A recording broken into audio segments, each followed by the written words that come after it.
let me say something because now we are in the admission season, and I think this is the right time to put out these things here. We are going to talk about three countries now. I will start with the very first country. I'm repeating this because I believe so many people didn't watch the previous clips, and that is why it is important that we keep liking the videos and we share them so that they can also come in contact with this. Now, the first country I want to address some certain things about Denmark. Now, if you are applying to Denmark, pay attention to language requirement. Most universities in Denmark are asking for band 6.5 for IELTS.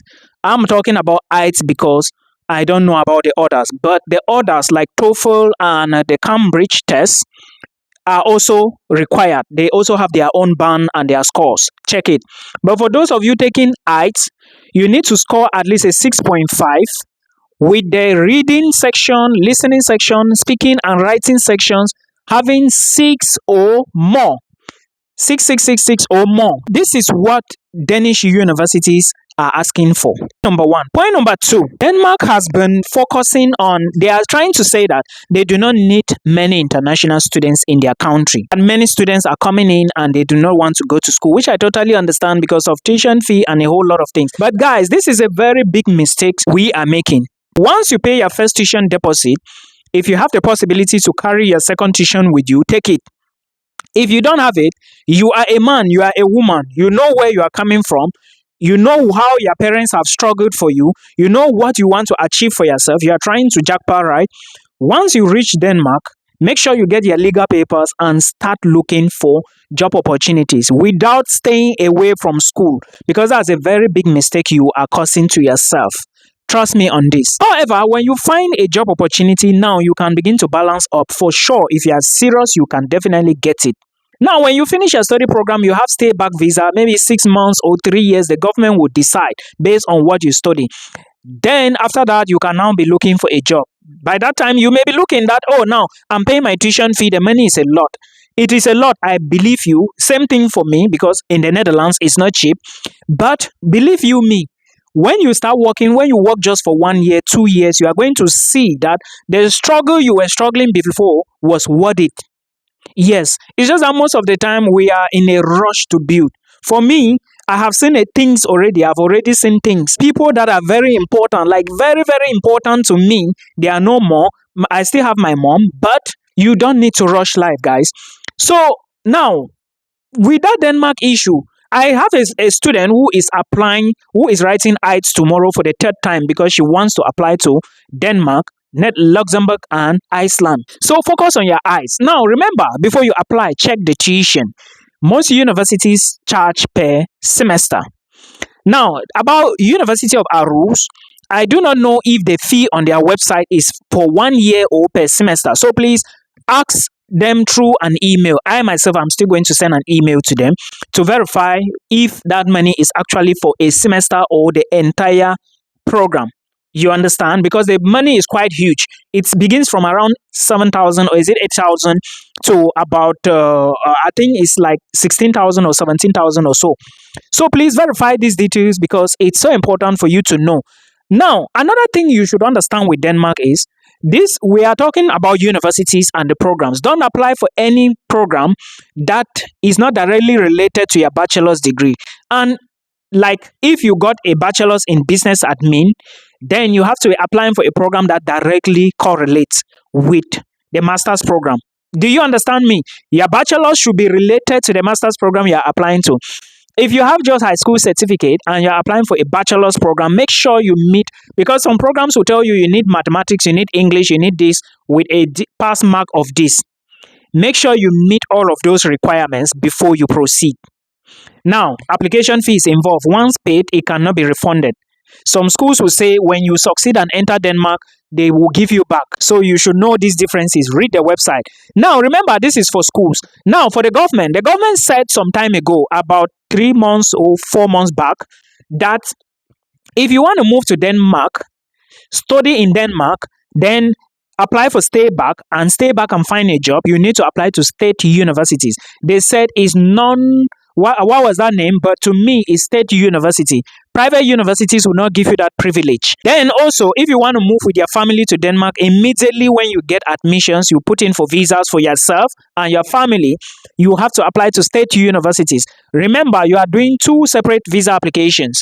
You do for yourself, then there is a place for your family where they wrote accompany family members on the New in Denmark website.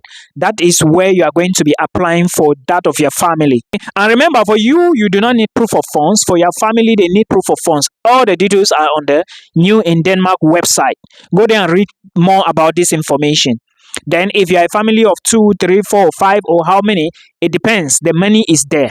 That is for Denmark. Now remember, when it comes to application closing dates, some schools are still not open, as I'm telling you, and before February 15, they will be closing as well. While others are open now and will be closing January. So if you sit and say, oh, I will apply January, before you know, Christmas will whack your head, and before you go back to the application portal, boom, it is closed. What are you going to do? I want to tell you that you cannot get admissions in Denmark without IELTS. Go get the IELTS exam. It is important. And to those of you who are looking for stable countries, you need money, right? Because even the Denmark, you have to pay tuition fee. How much is the fees? Let's say 6,000, 7,000. Now, how much is proof of funds? You don't need it, but you need money for accommodation when you land in Denmark. Most people always forget the aspect that they have to pay flight ticket, they have to pay for accommodation when they reach their home country. So put this into consideration. The next country I want to talk about is Iceland. Admissions is not yet open in Iceland. It's going to be starting on the 15th of December this month. And you need to know that Iceland is also competitive. You need great results. They say most of their programs are requesting for 7.25 score on 10, because in Iceland they grade it on 10. In the Netherlands we do it on 10 as well.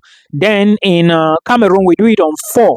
You understand me? Our GPA system in Cameroon is on 4. Here is on 10, and Iceland the same thing. Iceland wants to make sure that you have at least 7.25, I think 2.5 on 10. Now that's about a GPA of 3.1 or more on 4. So you need to look at this. Then look at programs that you can use different programs and go into those. For example, if you study history and now you do not want to go into history again, you want to maybe do tech, then you have to check requirements. It is important. Now, another update is University of Iceland is also thinking of introducing tuition fee. For now, we do not know how much, but that is the update I got last time. Their website very well. And there are other schools in Iceland as well, but the University of Iceland is a bit cheaper. So take it out, take a look at it, run through the website, look at the programs, and you will be good to go. Iceland is a nice country, guys. A lot of tourist attractions, a lot of volcanic landscape. For Iceland, the land of volcanoes. So it's all left to you. Now, let's take a look at Luxembourg. He was telling me, Milton, I come from an English-speaking country. I do not want to take Luxembourg. I have to remove that idea, because the target here is you are fighting with many people to get a spot in this university. So you need to make sure that no stone remain unturned. Like, you turn everything, right? Get all the necessary requirements you need before you put in for the application, because other people are putting in for applications. And make sure in everything I said here, early application is key. Very, very important. Very, very. So please put all these things together and you keep applying, you keep working. Don't give up, because now who give up, now you lose. This is not even a motivation. It is fact. If you give up, you finish. Just keep working. Now, to those of you, let me encourage you on what happened to me. When I was preparing to move here, I applied for schools in the US. I don't want to go into those. I got rejected, right? Then the last application I put in for 13 schools. One in Italy gave me admission, University of Padua. The one school in Lithuania gave me admission. I don't remember the name. Then I got 2 in Canada, one with MBCC, 3, one with Kwantlen Polytechnic, and one with this college in Nova Scotia. What's the name? NSCC. Yes. Then I also got one in the Netherlands. So I decided, initially I wanted to go to Italy, but I was looking at where is more beneficial. You have to look at a stronger economy. Not because I had the money, but because I was struggling to enter into a stronger economy, and I had to do one or two, and I got the money. But not everybody can get. But in all, fight and get an admission letter, apply for a visa, and move out of that comfort zone. It's not even a comfort zone anymore. In Cameroon now, we are seeing the zone. The zone is like it's red.